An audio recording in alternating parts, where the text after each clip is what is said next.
In this class, we cross the boundary from classical computing to quantum computing. Up to now, we have discussed probability vectors, stochastic matrices, biased coin, everything was classical. Today, we ask a deeper question.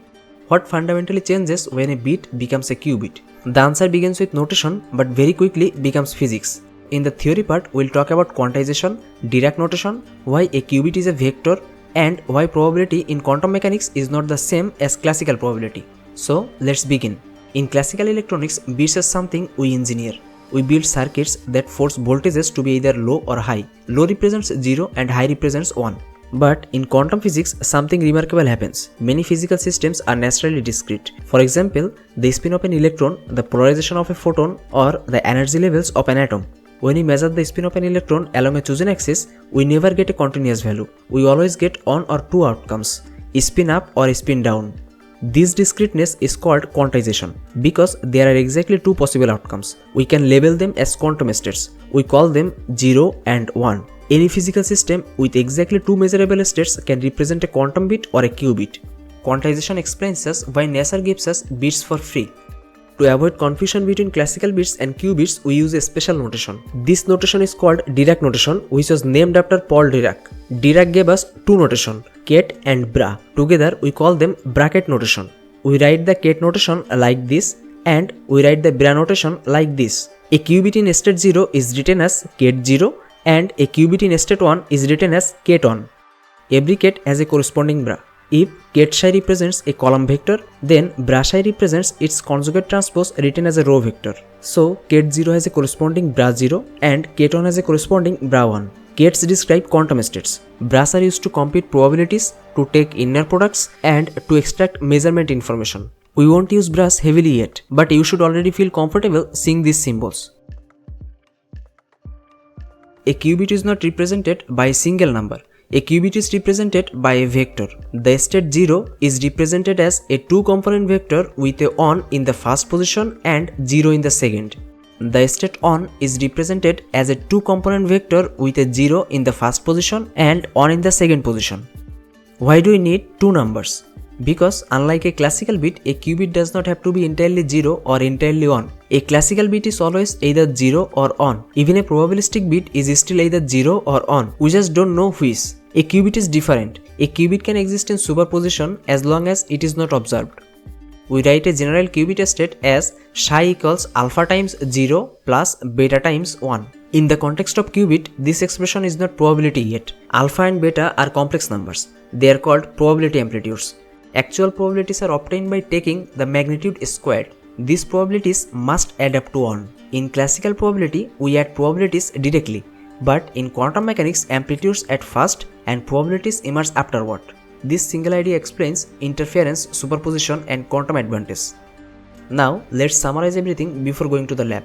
Today, we learned why quantum systems naturally form bits, what Dirac notation is, what kets and bra represents, why qubits are vectors, and why amplitudes are complex, not real. Now, let's see how this looks in code.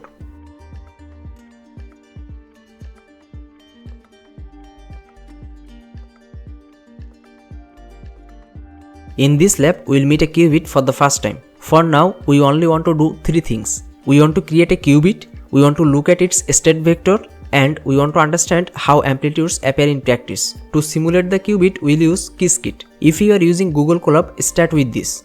Pip install Qiskit. Run this once and you are ready to go.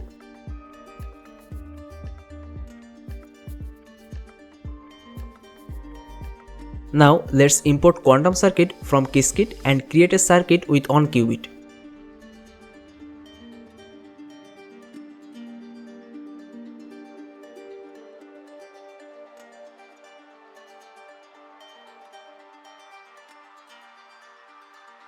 You will see a very simple diagram.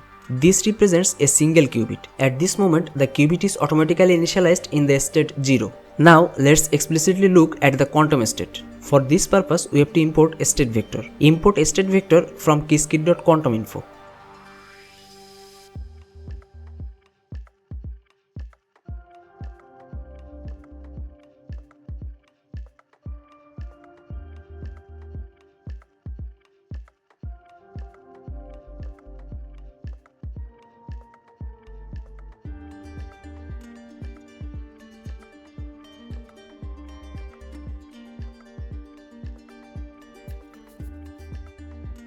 On the screen, you will see ket 0, or you can say the qubit is in state 0. This confirms something very important. Whenever we create a qubit in Qiskit, its default state is 0. Now, at this point, the codes might look dizzy or complex to you. But always remember that in quantum computing, the concept is much more important than the code. You don't need to memorize these codes. You can always check it from Qiskit's documentation, and you will be easy with the coding part as you keep using them. Now, let's look at the actual numerical representation.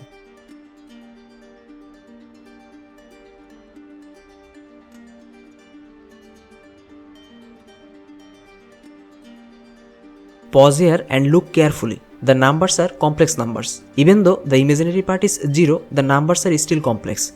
The amplitude of 0 is 1 plus 0j, and the amplitude of 1 is 0 plus 0j. This is why we say quantum states live in complex vector spaces. Even the simplest quantum state already uses complex numbers. Right now, a qubit is clearly in 0 state, but suppose we want the qubit to be in state 1. How do we do that? In classical probability, we learned about coin flip operators and transition matrices. In quantum computing, we also have operators. Now, let's apply one of this quantum operator to our qubit which is currently in 0 state. We write qc.x0. Here, the qc is the quantum circuit and x is the quantum operator that we are applying, and 0 represents the index of qubit in the quantum circuit. Since we have only one qubit, so we write the index 0. Now, let's see what happened to the state after applying this x operator.